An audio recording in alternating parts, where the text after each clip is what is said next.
You've always been the nice one. The friend who listens for hours, the colleague who stays late to help, the partner who forgives the unforgivable. You tell yourself it's the right way to live. But lately, you've noticed the pattern. Your generosity is met with silence when you need support. Your boundaries are tested again and again. Opportunities slip away while louder, sharper people rise. And in quiet moments, a bitter question surfaces. Why do the kindest hearts so often end up used, discarded, or invisible in the game of power? This isn't random. It's psychology. It's human nature stripped bare. And today, we're walking straight into the shadows where most people refuse to look. Because understanding why nice people get used isn't about becoming cruel. It's about never being prey again. Imagine this. You're in a meeting. You've poured weeks into a project, helping everyone on the team.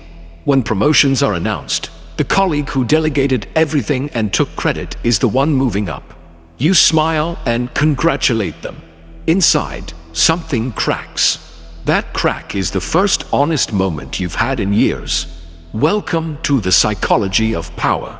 Most people believe that being nice is a universal currency. Do good, and good returns. But human beings are not vending machines. We are creatures of self-interest, status, fear, and desire. Niceness without strategy signals something dangerous to others. Low threat, high utility. You become a tool, and tools get used until they break. Here's where it gets darker. The people who exploit your kindness rarely see themselves as villains. In their minds, they're simply playing the game better. They read your willingness to please as permission, your fear of conflict as weakness, your desire to be liked as leverage. This is the first hidden truth. Niceness, when it comes from a place of neediness rather than strength, broadcasts vulnerability like a beacon in the dark. You felt it. That friend who only calls when they need something. That boss who piles on extra work because you never say no. The partner who tests limits knowing you'll smooth things over. Average people respond with more niceness, hoping the other person will finally change. Strategically intelligent people pause. They ask, what incentive does this person have to treat me differently?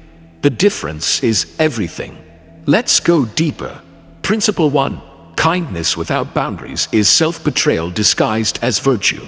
You think you're being good. Others see an open door with no guard. In every social environment, power flows to those who control access. When you give unlimited access to your time, energy, and emotions, you hand over the keys to your kingdom. Picture a classic scenario. Sarah is known as the nicest person in her department. She covers shifts, remembers birthdays, mediates conflicts. When budget cuts come, she's the first considered for layoff. Why? Because she made herself indispensable in ways that don't build personal power. She became predictable, reliable, replaceable. The Machiavellian truth. People respect what they cannot easily take. The colleague who sets clear limits, who says no strategically, who makes others earn her support creates perceived value. She becomes someone to negotiate with, not someone to use. Most people misunderstand this as becoming cold or selfish. Wrong. It's about alignment. True power begins with protecting your own resources first. When you master this, you don't lose kindness. You weaponize it. You give it only where it serves both you and the relationship. Suddenly, your kindness carries weight. It becomes rare, and rare things command respect. But here's what nobody talks about. The moment you start setting boundaries, some people will resent you. They'll call you changed, difficult, not the same. That reaction is your confirmation. You were never dealing with mutual respect. You were dealing with convenience. Most people never realize this until the damage is done. Now let's examine principle 2.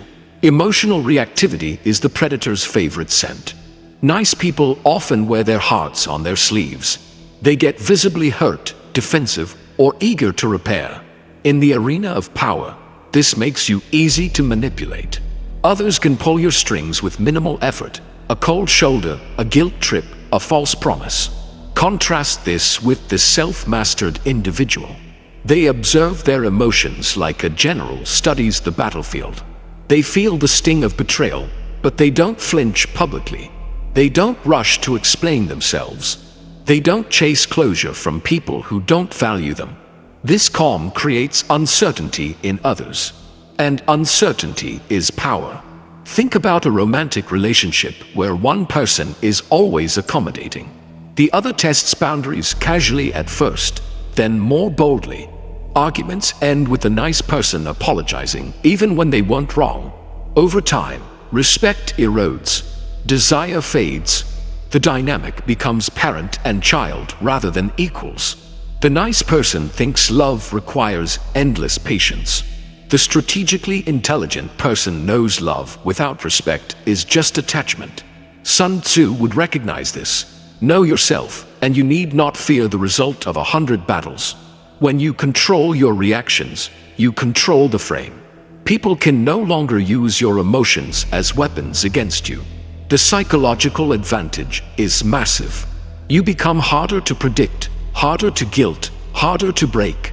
Others start treating you more carefully. Your words carry more weight because they know you've chosen them, not blurted them in feeling. But the real reason nice people stay trapped is deeper. It's identity. Many of us built our entire sense of self around being the good one, the reliable one, the forgiving one. Letting go of that identity feels like ego death. So we choose familiar pain over unfamiliar power. We choose being liked over being respected. We choose the comfort of our cage. High-value thinkers make a different choice. They rebuild their identity around quiet strength. They become the person who sees the game clearly and refuses to play the victim role. This shift is everything. Which of these patterns have you recognized in your own life? Have you ever stayed too long in a situation that drained you, telling yourself it was the nice thing to do? Drop your experience in the comments.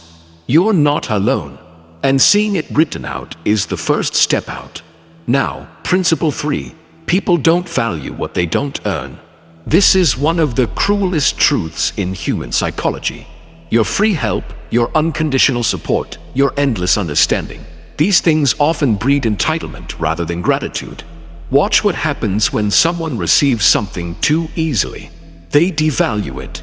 They come to expect it. Then resent you when it stops. The friend you always bail out starts seeing you as an ATM for emotional or financial support. The colleague you constantly assist begins to view your contributions as their due. Strategically intelligent people understand reciprocity as a calculated exchange, not a moral absolute. They give in ways that create mutual benefit or future leverage. They make others invest before receiving more. This isn't manipulation. It's mirroring reality. Machiavelli observed that men are ungrateful by nature. They forget benefits quickly when their own interests shift. The wise ruler, or the wise person, never relies on gratitude. They rely on aligned incentives and clear consequences. Real-world example. In negotiations, the person who caves first loses. The nice negotiator wants to keep everyone happy and ends up with the worst deal. The strategic one knows when to walk away, when to create scarcity, when to let silence do the heavy lifting. People suddenly become more generous when they sense they might lose access to you. The hidden dynamic here is scarcity and abundance. Nice people often operate from a mindset of emotional abundance. They give freely because they fear losing connection. Powerful people cultivate internal abundance while maintaining external scarcity. Their time, attention, and approval become privileges, not rights. This changes how the world responds to you. But there's a darker layer. Some people are professional takers. They've perfected the art of appearing vulnerable or charming while extracting maximum value with minimal return.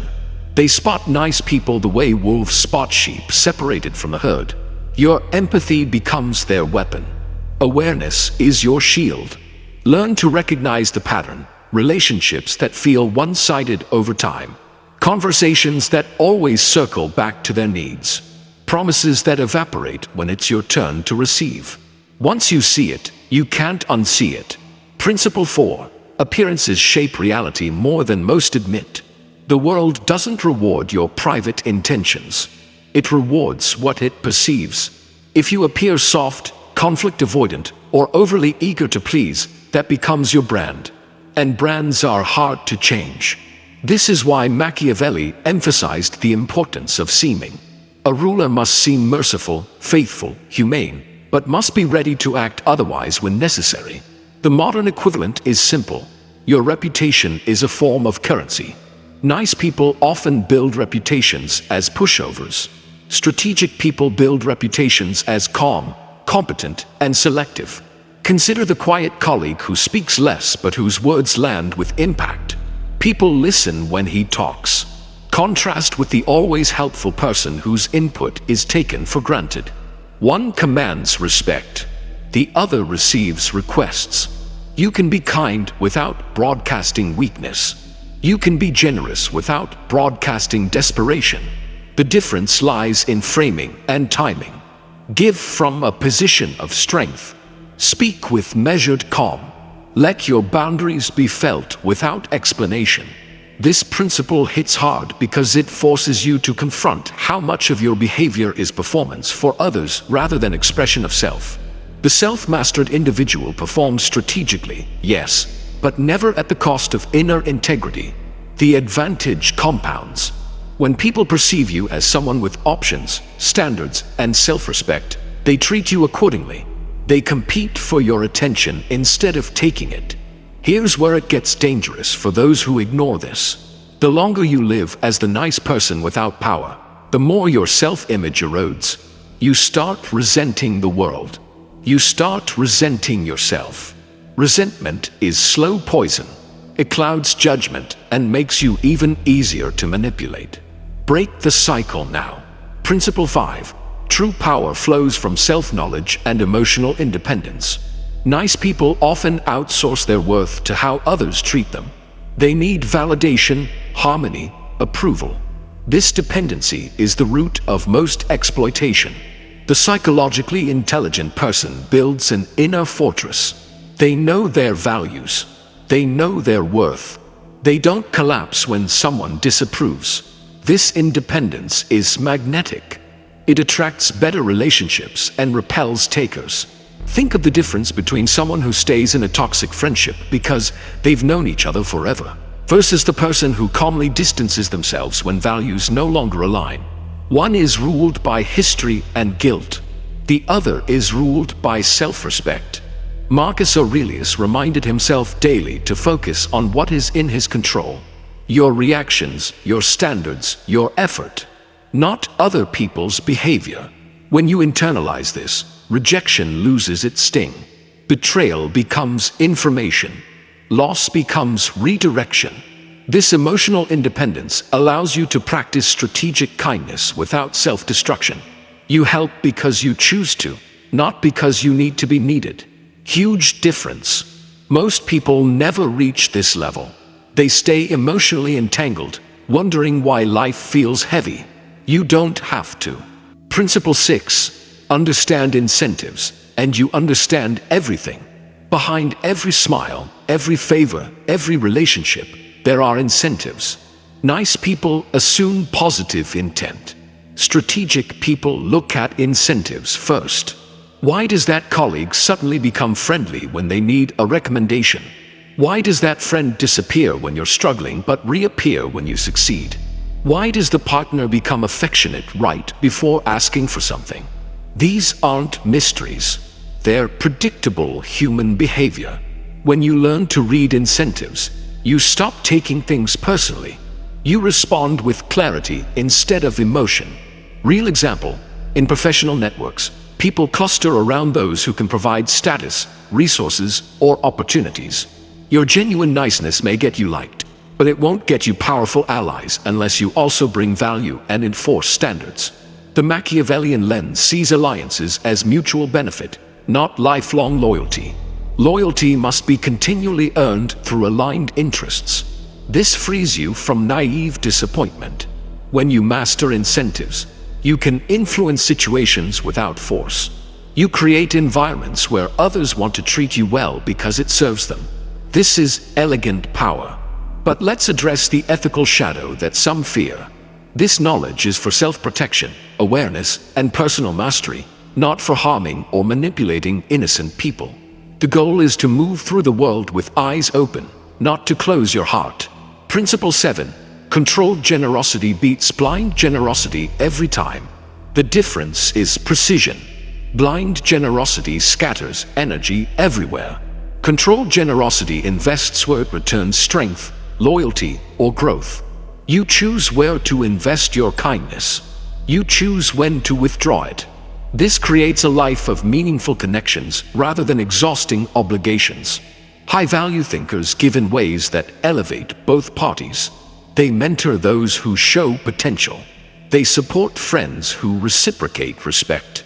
They build networks based on mutual elevation, not one-way service. The psychological advantage. You preserve energy for what matters. Your relationships deepen. Your reputation becomes one of discernment rather than desperation. People feel honored when you choose them. This is the transformation. From the nice person who gets used to the strategic person who chooses wisely. Principle 8.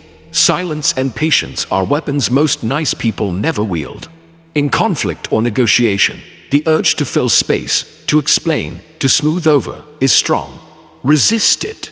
Let others reveal themselves in the silence. The person who speaks last often holds the power. The person who waits patiently while others react gathers information. The person who doesn't chase creates pursuit. You've seen it in conversations where someone over-explains their position. They lose ground. The calm observer who listens and then makes one precise statement shifts the entire dynamic. Patience also applies to revenge and justice. The impulsive person lashes out and creates enemies. The strategic person lets time and consequences do the work. Reputation compounds. Truth surfaces. Power returns to the centered. This quiet strength is perhaps the most underestimated trait in the psychology of power. As we near the end, reflect on how far we've come. From recognizing the pain of being used, to understanding the hidden mechanics, to choosing a new path. You now see the game. You see why nice without strategy fails. You see the hidden motivations, the incentive structures, the power of perception. Most importantly, you see that real power begins inside. The world makes more sense now, doesn't it? People's behavior is no longer confusing. It's predictable, and predictability is controllable. You are no longer the person who gives everything away hoping for scraps of respect. You are becoming the person who moves with intention, protects what matters, and offers kindness from strength. This is the psychology of power, not domination. Mastery of yourself first. Then the world responds differently. If this resonated, if you feel that shift happening inside, do two things. Hit the like button so others can find this truth. Subscribe and turn on notifications because we're going deeper into these hidden laws every week. And comment below, which principle hit you hardest? Have you started setting boundaries yet? I read every comment. Remember, the world doesn't reward the nicest. It rewards the wisest. Become dangerous in your awareness. Calm in your power. Unbreakable in your self-mastery. You've already taken the first step by watching this. The rest is yours to claim. I'll see you in the next one. Stay strategic. Stay aware. And never be used again.